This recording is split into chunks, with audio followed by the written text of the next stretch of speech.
ভাবুন তো, এমন একটা শান্ত গ্রাম যেখানে বছরের পর বছর কোনো অপরাধ হয়নি, যেখানে মানুষের জীবন একেবারেই শান্তিতে কাটছে, আর পুলিশের কাজ শুধু সময় পার করা, কারণ কোনো ক্রাইমই হয় না। কিন্তু কি হবে যদি হঠাৎ একদিন এই শান্ত গ্রামের মাটির নিচ থেকে পচা গলা লাশ বের হতে শুরু করে? বন্ধুরা, আজ আমি আপনাদের এমন একটা গায়ে কাটা দেওয়া গল্প শোনাবো যেখানে একজন নতুন ও সৎ পুলিশ অফিসার তার প্রথম পোস্টিংয়ে আসে ক্রাইম থামাতে, কিন্তু তার বিন্দুমাত্র ধারণা নেই যে সে একটা ভয়ানক খুনির চক্রগ্রহে ফেঁসে যাবে। গল্পের শুরু হয় বিজয়কে দিয়ে, যে নিজের ট্রেনিং শেষ করে পুলিশের চাকরির জন্য পুলিশ স্টেশনে যাচ্ছিল। এই জায়গাটা তার জন্য একদম অপরিচিত। এই গ্রামে সে আগে কখনোই আসেনি, সেজন্য সে একটু নার্ভাস ছিল। কিন্তু তার চাচা, যে একজন ডিএসপি, সে তাকে কল করে বুঝায় যে, বেটা, চিন্তা করো না, ওখানকার এসআই কৃষাণ আমার পরিচিত, সে তোমাকে সব বিষয় ভালোভাবে বুঝিয়ে দেবে। তাই বিজয় খুব কনফিডেন্সের সাথে পুলিশ স্টেশনে চলে আসে এবং সবাই তাকে সুন্দরভাবে স্বাগতম জানায়।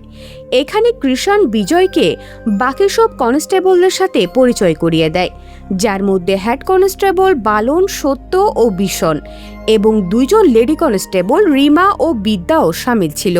এদের সাথে আরও একজন কনস্টেবল কাজ করে, যার নাম আনন্দ, কিন্তু বর্তমানে সে 2 দিনের ছুটিতে আছে, কারণ তার মায়ের খুব শরীর খারাপ।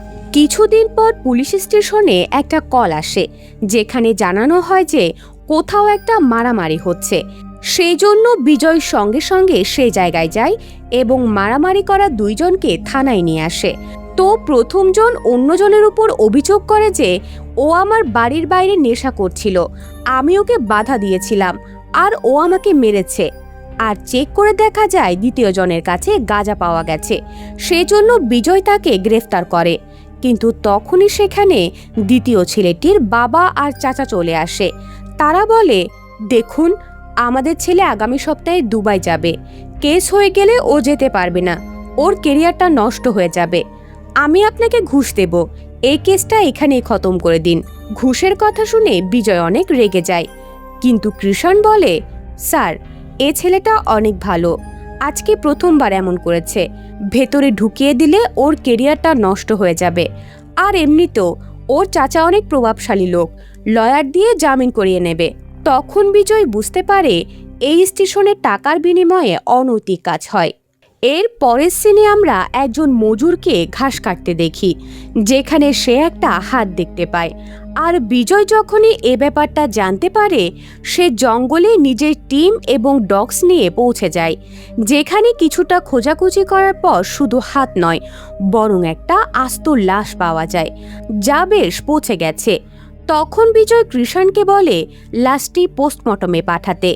এবার চলে আসে পোস্টমর্টেম রিপোর্ট।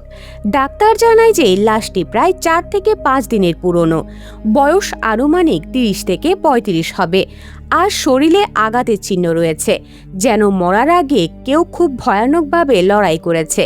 আর মারা যাওয়ার কারণ হলো মাথার পেছনে গভীর আঘাত। তো সব রিপোর্ট অনুযায়ী বিজয় নিজের তদন্ত শুরু করে।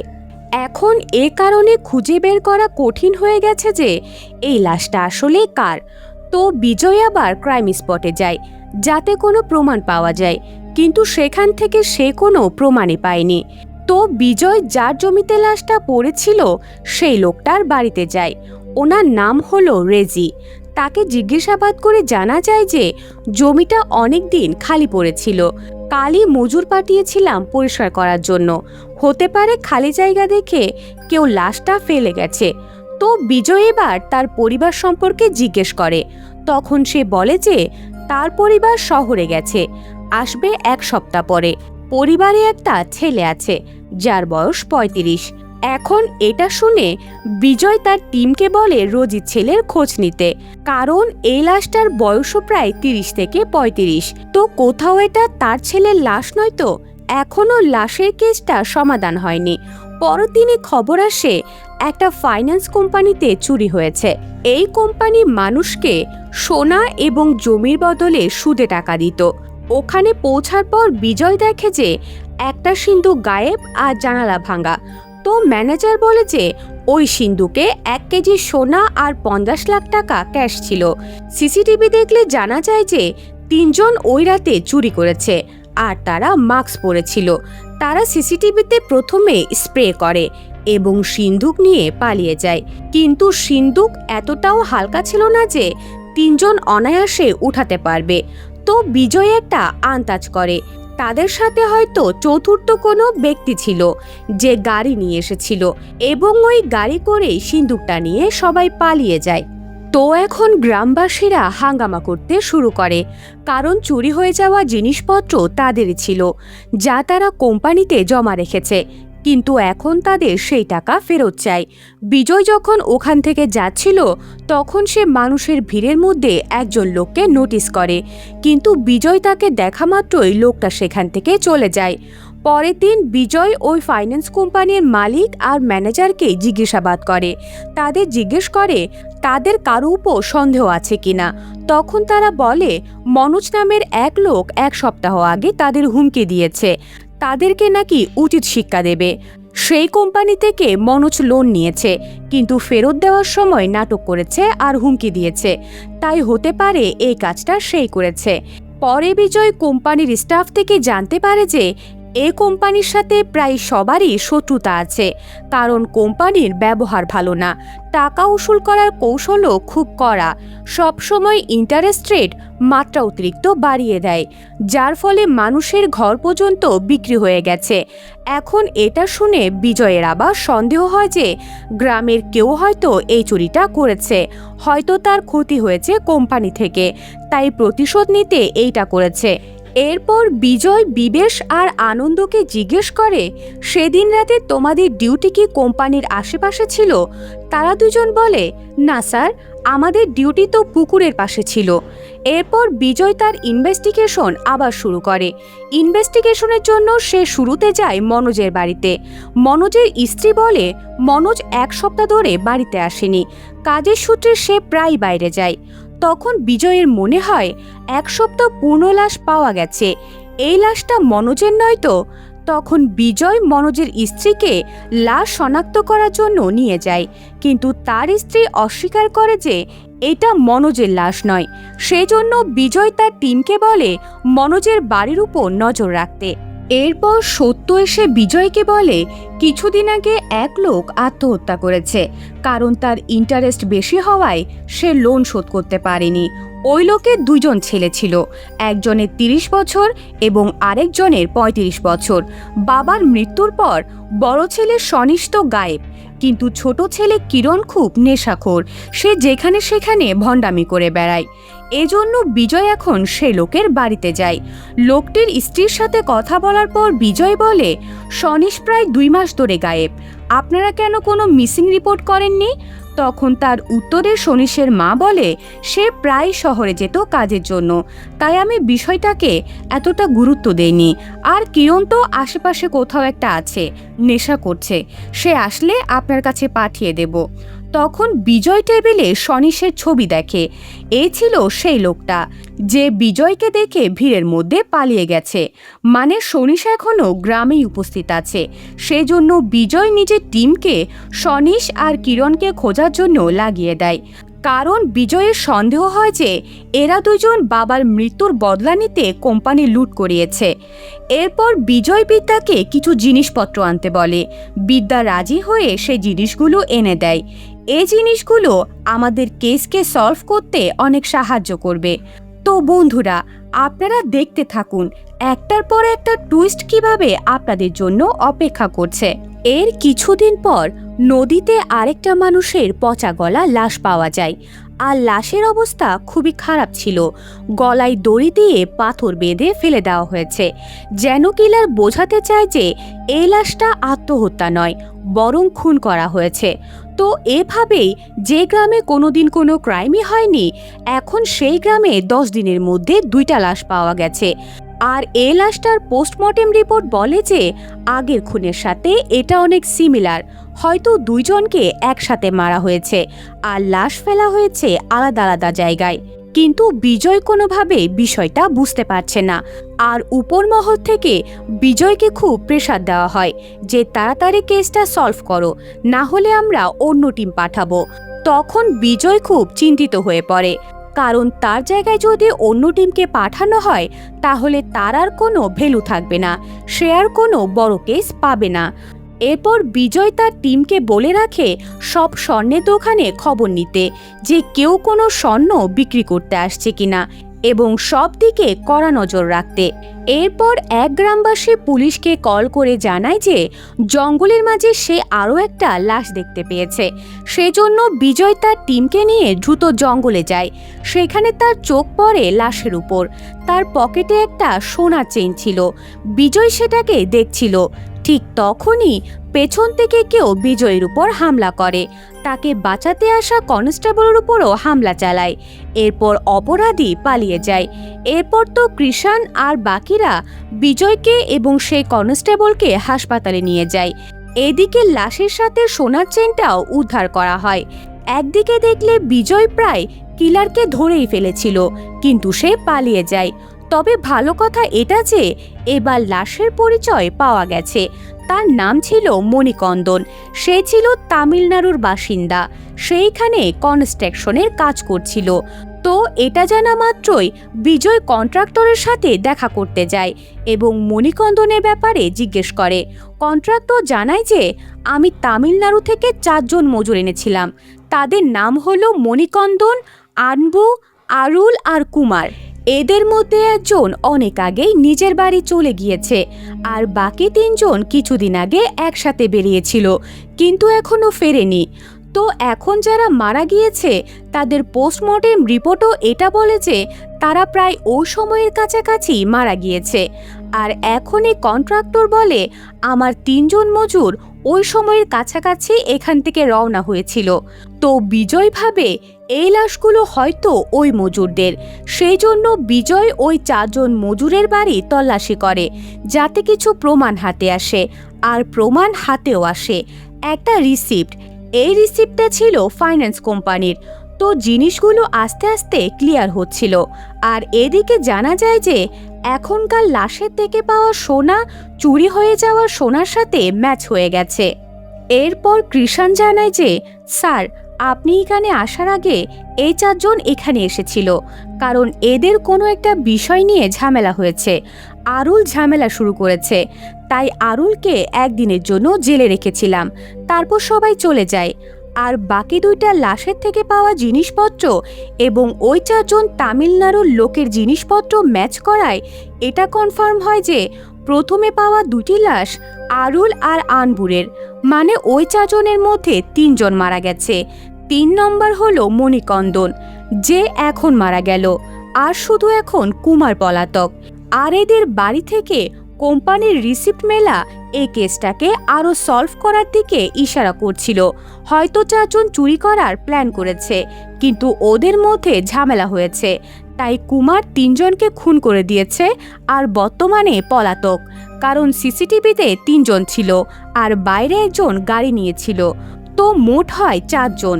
মানে বিজয় এই কেসটাকে সলভ করে। চুরি আর খুন 2 কেসই নিজেদের মধ্যে কানেক্টেড ছিল। আর এখন শুধু কুমারকে ধরার বাকি। কিন্তু বিজয়ের কেন জানি মনে হচ্ছিল এই চুরিতে মনোজ শামিল আছে, কারণ সেও পলাতক ছিল। অন্যদিকে আমরা কোম্পানির মালিক সাজিকে দেখতে পাই। সে তার গার্লফ্রেন্ডের বাড়ি থেকে নিজের বাড়িতে যাচ্ছিল, কিন্তু তখনই একটা মাস্ক পরা লোক তার উপর হামলা করে দেয়। সাজি নিজেকে বাঁচানোর জন্য কারে বসে পড়ে, কিন্তু টায়ার পাঞ্চার হয়ে যায়। সেজন্য সে হর্ন বাজিয়ে আশেপাশের মানুষকে ডাকতে শুরু করে। আর তখনই সে মাস্ক পরা লোকটা সেখান থেকে পালিয়ে যায়। ততক্ষণে বিজয়ও সেই জায়গাতে পৌঁছে গিয়েছে। আর সে যখন জানতে পারে অপরাধী পালিয়ে গেছে, তৎক্ষণাৎ সে তার টিমকে নির্দেশ দেয় পুরো এলাকা তল্লাশি করার জন্য। আর এই তল্লাশিতে সেই মাস্ক পরা লোকটা ধরা পড়ে। সে ছিল সনীশ, যার বাবা লোনের চক্করে আত্মহত্যা করেছে। তো বিজয় সনীশকে জিজ্ঞেস করে, বল কেন মারতে চেয়েছিস সাজিকে? তার উত্তরে সে বলে, ইন্টারেস্ট বাড়িয়ে বাড়িয়ে লোন এত করে দিয়েছে যে আমার বাবা সব জমিজমা বিক্রি করেও লোন শোধ করতে পারেনি, তাই তিনি আত্মহত্যা করেছে। ব্যাস, এর বদলা নেওয়ার জন্যই আমি সাজিকে মারতে চেয়েছিলাম। তো বিজয় বলে, কোম্পানি লুট করায় তোর কোনো হাত ছিল না? তুই মনোজ আর কুমারের সাথে সামিল ছিলি না? এটা শুনে সনীশ বলে, কি বলছেন স্যার, আমি কোনো চুরি করিনি, শুধু সাজিকে মারতে চেয়েছিলাম। বাকি চুরির বিষয়ে আমি কিছু জানি না, আপনি চাইলে বাকিতে জিজ্ঞেস করে নিন। চুরির সময় আমি ওদের সাথেই ছিলাম। তো জিজ্ঞাসা করায় সবাই উত্তর দেয় যে সনীশ তাদের সাথেই ছিল। তাহলে সনীশ এই কেসটা থেকে অনেকটা বেরিয়ে এসেছে। এরপর বিজয় সাজি আর ম্যানেজারকে ডাকে এবং তাদেরকে বলে যে যে সিন্দুকটা চুরি হয়েছে সেই সিন্দুকটা আমার কাছে আছে।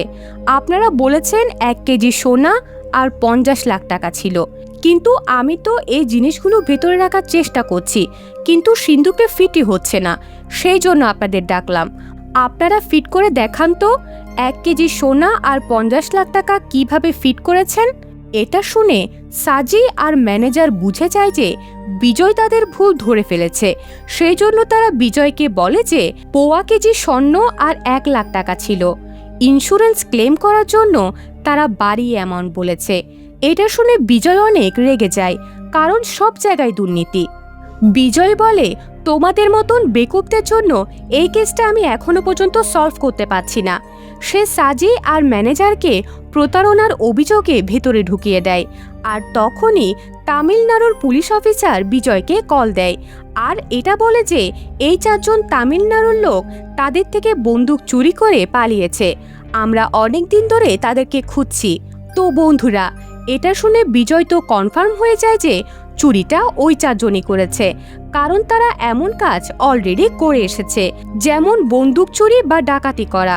আর তখনই সে জানতে পারে যে মনোজও বাড়ি এসেছে। সেজন্য বিজয় তার বাড়িতে যায়। সেখানে পুলিশকে দেখে মনোজ পালানোর চেষ্টা করে, কিন্তু পুলিশ কর্মীরা তাকে ধরে স্টেশনে নিয়ে আসে। বিজয় বলে, একটা কথা বলো, আমাকে দেখে তুমি পালালে কেন? তখন মনোজ বলে, পুলিশ জিপের লাইট ভেঙেছিলাম আমি একবার, কারণ ওই সময় এই কনস্টেবলরা আমার কেস নিচ্ছিল না, তো সেই জন্য আমার মনে হয়েছে আপনারা সেটার বদলা নেওয়ার জন্য আমার বাড়িতে এসেছেন, কারণ আমি ফাইন্যান্স কোম্পানির বিরুদ্ধে কেস করতে চেয়েছিলাম। তারা ইন্টারেস্ট বাড়িয়ে বাড়িয়ে আমার ঘরবাড়ি সব বিক্রি করে দিয়েছে, কিন্তু এই কনস্টেবলরা আমার কেস নিচ্ছিল না, তো লাইট ভেঙে আমি শহরে পালিয়ে গিয়েছিলাম। এটা শুনে বিজয় বলল, সে তো ঠিক আছে, কিন্তু তুই কবে সিন্দুকটা চুরি করলি সেটা বল। তখন মনোজ অবাক হয়ে যায়, চুরি? কোন চুরি স্যার? আমি তো কোনো চুরি করিনি। বিজয় তখন তাকে মারতে মারতে জিজ্ঞেস করে, বোকা পেয়েছিস আমাকে? 4 জন তামিলনাড়ুর লোকের সঙ্গে মিলে চুরি করলি আর তাদের সবাইকে খতমও করে দিলে, আর এখন বলছিস কিসের চুরি? তুই আর কুমার আমাদের টার্গেটে আছিস। কিন্তু মনোজ তো মানতেই নারাজ, আর সে কুমারকেও চেনে না এবং সে বিজয়কে বলে, স্যার প্লিজ এমন অভিযোগ আমার উপর তুলবেন না। কিন্তু বিজয়ের সন্দেহ এখনো মনোজের উপর থেকে যায়নি, তার আরও প্রমাণ লাগবে। পরের দিন একজন কনস্টেবল বিজয়ের কাছে এসে বলে, স্যার একটা স্বর্ণের দোকানের মালিক এইমাত্র কল করেছে। সে বলল একটা মেয়ে স্বর্ণের চেইন বিক্রি করতে এসেছে আর তার মনে হয়েছে সেটা চুরির হতে পারে, তাই সে আমাদেরকে কল করেছে। আর তখন বিজয় সেই সোনার দোকানের কাছে পৌঁছে যায়। দোকানদার বিজয়কে বলে, স্যার সাধারণত কোনো মানুষ যখন স্বর্ণ বিক্রি করতে আসে তখন খুব ভালো করে দরদাম করে, কিন্তু এই মহিলা দরদাম করেনি, এমনকি তার কোনো বিলও ছিল না, তাই আমার মনে হয়েছে এই চেনটা চুরিরই হবে। সিসিটিভির মাধ্যমে এটাও জানা যায় যে ওই মহিলা স্বর্ণের দোকান থেকে বের হয়ে মেডিকেলে গিয়ে ওষুধ কিনেছে। স্বর্ণের দোকানের একটা ছেলে বিজয়কে বলে, ওই মহিলার রিংটোনে একটা গান বাজছিল, আর ঠিক এই গানই বিজয় আনন্দের স্ত্রীর মোবাইলে শুনেছিল যখন সে আনন্দের মাকে দেখতে গিয়েছে। দেখুন কাণ্ড, বিজয় সারা দুনিয়া অপরাধীকে খুঁজে বেড়াচ্ছে আর অপরাধী বের হলো আনন্দ। সে তখন সরাসরি আনন্দের বাড়িতে যায়, আর এটাই হলো অনেক বড় টুইস্ট। বিজয় যেখানে সারা দুনিয়া চোরদের খুঁজে বেড়াচ্ছে সেখানে চোর বের হলো আনন্দই। তখন সে সরাসরি আনন্দের বাড়িতে যায়, কিন্তু আনন্দ বলে, আমি জানি না আমার স্ত্রীর কাছে এই চেনটা কোথা থেকে এলো, কারণ সে যে চেন বিক্রি করেছে সেটা চুরির চেন ছিল। বিজয় বলে, আমি জানতাম তুমি এটা বলবে। তুমি আর বিবেশ বলেছিলে সেদিন রাতে কোম্পানির আশেপাশে তোমরা ছিলে না, কিন্তু আমি যখন চোরদের সিসিটিভি ফুটেজ দেখলাম সেখানে পরিষ্কার পুলিশের জিপ দেখেছি। তার মানে তোমরা দুইজনও ওই 4 জন তামিলনাড়ুর লোকদের সঙ্গে মিলেমিশে এসব করেছো। তো এখন বলো, তোমাদের সাথে আর কে কে সামিল আছে? যখন তারা কিছুই বলছিল না তখন বিজয় উপরের অফিসারকে ফোন দেয় আর বলে, স্যার আমি কেসটা সলভ করে ফেলেছি, কিন্তু কিছু সমস্যা হচ্ছে, তাই আপনি এক্ষুনি আসুন। এর মধ্যে বাকি কনস্টেবলরাও সেখানে চলে আসে আর বিজয়কে ঘিরে ধরে। তারা বলতে থাকে, থাক বাদ দিন না স্যার, যা হয়েছে তা ভুল হয়ে গেছে, আর কখনো হবে না। কুমার আর মনোজের উপর সব অভিযোগ দিয়ে কেসটা এখানেই শেষ করুন। আর বিজয়ের খুব অবাক লাগে যে যখন সে দেখে এই প্ল্যানিংয়ের মধ্যে কৃষাণও আছে। কৃষাণ বিজয়কে বলে, যদি আপনি কাউকে কিছু না বলেন তাহলে সব কিছু সলভ হয়ে যাবে, কিন্তু যদি বলার চেষ্টা করেন তাহলে আপনারও সমস্যা হবে। এটা শুনে বিজয় বলে যে, আমি আপনাদের নিজের পরিবার ভেবেছিলাম, আর আপনারা কিনা অপরাধী, কেন এটা করলেন? আর তারপরেই সমস্ত ক্লাইম্যাক্স রিভিল হয়। তো কথা হচ্ছিল সে সময়ের, যখন 4 জন তামিলনাড়ুর লোক পুলিশ স্টেশনে ঝামেলার মামলা নিয়ে এসেছিল আর আরুণকে জেলে রাখা হয়েছে। তো তখন আরুণের সাথে কনস্টেবলরা খুব খারাপ আচরণ করেছে, এমনকি তাকে মেরেওছে। তাই আরুণও কনস্টেবলদের উপর হাত তুলেছে, আর এটাই তাদের ইগোতে লাগে। তাই তারা আরুণকে মারতে মারতে মেরেই ফেলে এবং আরুণকে দাফন করে দেয়। এবং যে লাশটা সবার প্রথমে পাওয়া গেছিল সেই লাশটাই ছিল আরুণের লাশ। এরপর কৃষাণ জানতে পারে এরা 4 জন আগেও ব্যাংক লুট করেছে। সেই জন্য বাকি 3 জন তামিলনাড়ুর লোকের সঙ্গে মিলে কৃষাণ ফাইন্যান্স কোম্পানিকে লুট করার প্ল্যান বানায়। 3 জন আর সব কনস্টেবল মিলে চুরিটা সম্পূর্ণ করে, কিন্তু ওই 3 জনকে চুরির বদলে সামান্য কিছু টাকা দেওয়া হয়। আর এই 3 জন ওদেরকে হুমকি দেয় যে যদি 50% দেওয়া না হয় তাহলে তারা সবাইকে বলে দেবে আরুলকে তারাই মেরেছে। এটা শুনে সব কনস্টেবল ক্ষেপে গিয়ে ওদের উপর হামলা করে আর তাদেরকেও খুন করে দেয়। এখন এত খুনের তদন্ত হতে পারত, সেই জন্য এই লোকেরা আলাদা আলাদা জায়গায় লাশগুলো রেখেছে যাতে মনে হয় কিলার এমনটা করেছে। কুমারের লাশকে তারা আগেই লুকিয়ে রেখেছে যাতে মনে হয় কুমার আর মনোজ মিলেই এই চুরিটা করেছে। ওই 4 জনের বাড়িতে কোম্পানির রিসিপ্ট পাওয়াটাও মিথ্যা ছিল, ওটা ভীষণ ওইখানেই লুকিয়ে রেখেছিল। এরপর বিজয় বলে, তোমরা সবাই বাইরে গিয়ে সব স্বীকার করবে, আমি কিন্তু শান্ত হয়ে বসে থাকবো না। এই কথা শুনে সব কনস্টেবলরা বিজয়ের উপর হামলা করে দেয় আর তাকে মেরে ফেলতে চায়, কিন্তু বিজয় নিজের সাহস আর শক্তির জোরে সবাইকে ভালো শিক্ষা দেয়। আর ততক্ষণে উপর মহল থেকে ব্যাকআপ টিম চলে আসে আর সব কনস্টেবলকে ধরে ফেলে। অবশেষে এত টুইস্টে ভরা কেসটা বিজয় সলভ করে ফেলে। তো বন্ধুরা, এই মুভিটা তোমাদের কেমন লাগলো অবশ্যই কমেন্ট করে জানাবে।